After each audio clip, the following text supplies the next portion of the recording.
Assalaamu calaykum dhammaan intii u xiran YouTube-keena iyo TikTok-geena.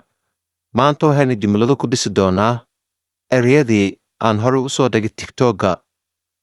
Ereyadaas oo ah 5 erey. Qaabka jumlada loo sameeyo la socod wanaagsan. Insha Allah.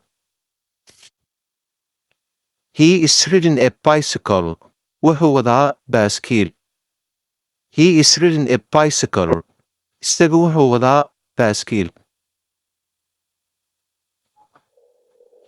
This is helmets. It is good for privates. Tani waa koofiyadda difaaca madaxa.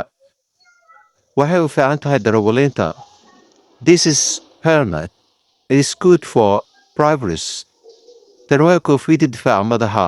Waxay u fiican tahay darawaliinta. He put the saddle on the horse. Asigu hafaaska saaray kursiga fardaha la saaran. He put the saddle on the horse. Asigu hafaraska saaray kursiga fardaha la saaran. Mo Farah won the race in 2017. Mo Farah wuxuu ku guuleystay tartanka orodka 2017. Mo Farah won the race in 2017.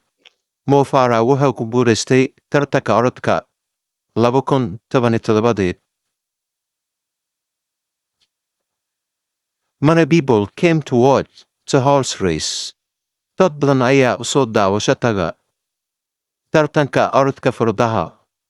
Many people came to watch the horse race.